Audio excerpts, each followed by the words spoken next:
There has been so much discussion in the community about Conquerors Haki and more specifically Conquerors coding. How strong does it make someone? Is it an all be all?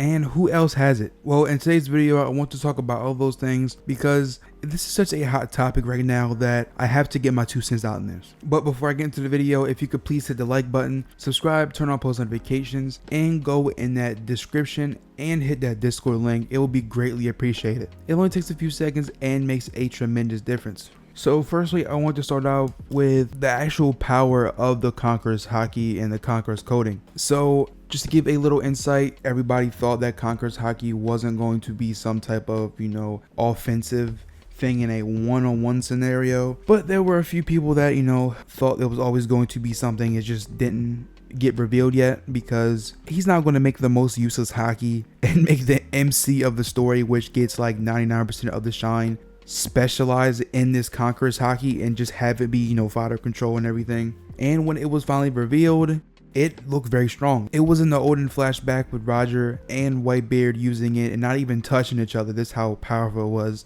And some people even say that this was over the 2 sky splits that we had already seen previously because it completely blew the clouds away. It didn't split anything. And once we get to, I believe, chapter 1010, where Zoro and Luffy both, kind of tap into it. Zoro more so tapping into it for a second, and then Luffy actually learning how to completely use it in that, brief moment.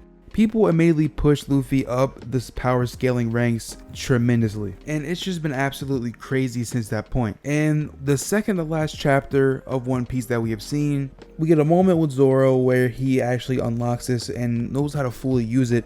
Basically by Enma draining his Haki, but it's taking too much of, I guess, armament, I would presume. So he is filling it with Conquerors Haki, and that's his new form, or his new attack that he's going to use in this arc or whatever. And this kind of ties into the is it an end all be all thing. And while I do not think it is not, and I guess this is the best way to put it, if you are top tier, doesn't mean you're automatically going to have it. But if you have this power, you are automatically top tier. Let's take, for example, let's say Garp doesn't have it, right? There's been a lot of discussion whether he does have it or not. I will not give my opinion on that. I think he might have it, but let's just say he doesn't, right? We all know he is top tier and he clashed with Roger multiple times and fought him. Or you could use Shiki if he doesn't have it, or just any top tier that doesn't have Conquerors coding, and they could clearly clash with other people that do have it. But if you look at it, all the Conquerors coding users that we know of are top tier. We all know Zoro just got confirmed to start using it now. So without a doubt, you can't say he's not in that strongest tier that Kaido is talking about. Now let's say King has it, right? He's in that same category, but someone like Marco, who was easily able to fight on the level of someone like King, doesn't have it. So that is my whole point. But moving on to who does have it, who in the top tier, this upper echelon of fighters, does have it? Well, Shanks is one of them, and I want to talk about Boa because she is very interesting, and the fact that she is one of the only female characters to have Conquerors in general. The only ones that I can think of is just Big Mom, right? And the stock has been very high with her, with someone like Sengoku even giving her hype. And when it was announced that she was going to be hunted along with the other warlords, she said she was going to show them why they were warlords in the first place. Why they literally needed their help to fight against these Yonkos of the sea. And with her being the strongest member of Conquerors Haki, Armament Haki, and Observation Haki wise on a island full of literal Haki users, and you could even argue some of the stronger forms of it. The possibility of Boa having Conquerors Haki coding is pretty high to me. The next one I want to talk about is the Admirals. So before I go any further, I am not under the boat that there is a insane gap between all the Admirals. I think they're all relative. And to be honest, everybody in like my top 15 or something like that are relative. They're not like interchangeable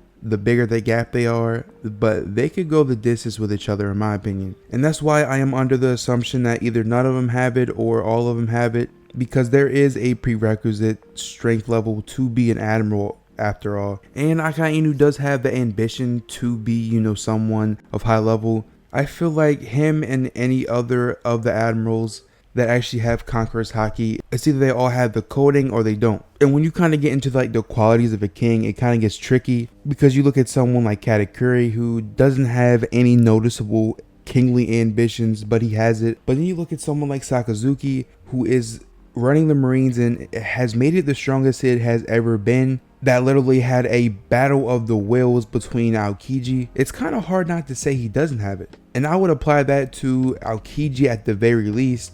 Even though he's kind of lazy, doesn't mean he can't have it. Rayleigh was lazy. He was literally shacked up in Sabaody just chilling, and when we first met him, he was literally just chilling on a boat. I think these qualities of a king are things that we just haven't seen from a lot of these characters yet. Like Katakuri could have kingly ambitions and want to strive for a great dream of his, but he just hasn't shown it. Same thing with Chinjao. We don't know anything of his personality per se, but we know he was a king, so he automatically fits into that category of people with kingly ambitions. I'm kind of iffy on Kizaru having it or not, because just like I said, it's hard to figure out whether these people actually have these traits or they're just not shown yet. It all really depends on who his in the series matchup really is, because most people have it like Sanji or whatever. I have personally Kizaru versus Zoro, and then Sanji versus Green Bull, and that's why I think, depending on the matchup, and if Sanji doesn't have Conquerors Haki, which I doubt he does, it will jeopardize whether he is going to have it based on which one of the Straw Hats he's going to fight in the presumed final war. I think I already mentioned him earlier, but it's kind of clear Shanks is going to have it. You know, he probably is going to have some of the best Conquerors in the series, just based on it's saying that Rayleigh had a intermediate or, you know, a kind of middle stage Conquerors Haki level, and then Shanks had a quote unquote continuous flow of Conquerors Haki, so he probably is going to have Conquerors coding and is going to be one of the strongest in the series. Now Dragon, I low-key do not want him to have it, but he may have it because I'm still betting on him having an actual fruit that does all these things. Even if he does have it, I don't think this whole, you know, weather thing is going to be a part of this Conquerors Haki stuff. I think it's just going to come from a devil fruit or some type of item he has. But in terms of Conquerors coding, I'm pretty sure he might have it, even though I kind of don't want him to have it. I have this really cool just perception of Dragon fighting with like little like winds wind and thunder and stuff like that. He doesn't really need it, but he probably does have it. Mihawk, I'm going to say after the latest chapter with Zoro in it, I'm going to say 1000% yes, he has it. If Zoro's going to have it, it doesn't make sense that someone who claims to be the best, and with it basically being confirmed right to our faces that Haki is a part of swordsmanship. It's not just, you know, oh, how skillfully can you cut things, how strong can you cut things. It's a combination of everything, and everything plays a factor in it, especially just raw physical strength and Haki. He is someone who's at the pinnacle of strength. He said that he would wait for Zoro at the top of the world, basically in power. So him having it would be fitting because he is at the very top of the strongest people. Well, his title isn't the strongest man or anything, but assuming his title is actually true and he is stronger than every other swordsman on the planet, then it's safe to say that he does possess Conqueror's coding. Now, Ben Beckman is a very interesting one, and I'm going to say yes because his relationship is like the moon to Shanks' sun, which is very similar to people like Rayleigh and Roger, and Luffy and Zoro's relationship. So I'm going to say that since Rayleigh and Zoro both have Conquerors Haki, then at the very least Ben has Conquerors Haki. Now Conquerors coding, I could see him having it, but it really depends on his fighting style. I don't know if his strongest fighting style is going to be him actually shooting, or what he showed in the beginning of the series when he hit the bandit with the handle of his gun. And I'm going to assume, just like Kizaru, that the thing he used on the stronger person is his main way of attacking people and just fighting in general. People say, you know, Kizaru isn't really that skilled with a blade or anything. He wouldn't be considered a, you know, pure swordsman or whatever. I'm not really here to argue that, but he only used kicks against people he could literally low diff. But he used a sword against someone that was an actual formidable opponent in Rayleigh, and he was actually keeping up with him. So I don't know where this disconnect is, or where this misconception came from him not being an actual skilled swordsman, or at least being able to fight with these top tier swordsmen with a sword. Same thing applies with Ben Beckman. He pointed his gun at a stronger opponent, which was Kizaru compared to the bandits in the beginning of the story. So I'm going to assume that his main fighting style is him actually, you know, shooting in some way. And I'm pretty sure in his Vivid card, it did say that he was a top tier sniper. Sengoku, who we already know is confirmed to be a Conquerors Haki user. I'm going to say Sengoku does have it, just off the fact that Prime Guard probably had it. And even though I am still just a bit skeptical because Oda came out in the Vibra cards and said Sengoku had it, but in the same exact Vibra card it didn't say or anything about Garp's Conqueror's Haki. Logically speaking, looking at the story, he should have it because of the family ties with the Monkey D's, and if Luffy has it and I think Dragon has it, then yeah, might as well just have Garp have it as well. I'm going to speed run a couple of people, and then I'm going to go through one that I actually want to talk about a lot because this is a very interesting one. People like Weevil, I do not think will have it, even though I think it is a possibility that they do have Conqueror's Haki just in general. Lucky Roo, I don't think so. Kid does have Conqueror's Haki, so there is always a possibility that he does unlock coding. I'll leave that up to you to decide. Sabo, I don't think so. He is from kind of royal blood, but his brother I don't think has it, so I'm going to say he doesn't maybe have it. Lucci, I want to push my Lucci agenda, but I will not. I don't think he has it.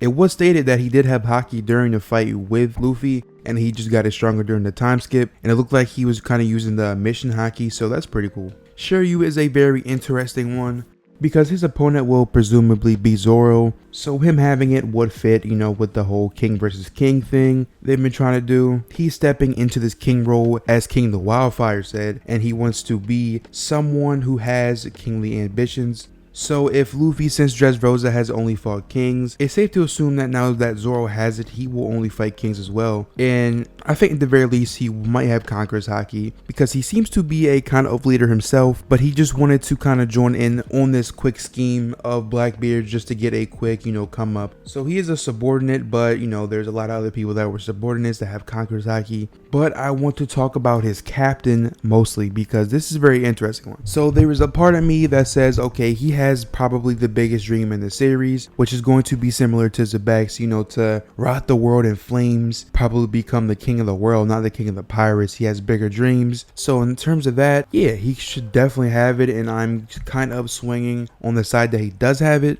But there's also the side of me that says, okay, hold up, this dude's way too overpowered already. If he has Conqueror's coding, it's just going to be crazy. But if he's fighting Luffy, we don't got to worry about, you know, him being too strong because the MC will always win in any story almost. So yep, 1 + 1 = 2. It seems like he may have it. And just the parallels in Jaya, where they both seem like the exact same person, but then later we see how, you know, they're kind of opposites in some manner. It'll just be a great cherry on the top that they both have Conqueror's Haki, they both have this kingly ambition, because they are two sides of the same coin. But if you guys did enjoy the video, go in the comments and tell me what your thoughts on the video was. Who else would you think may be a Conqueror? If you guys did enjoy this video, if you could please hit the like button, subscribe, turn on post notifications, go in that description and hit that Discord link and come and join us and chill. It only takes a few seconds and makes a massive difference. And until next time, peace.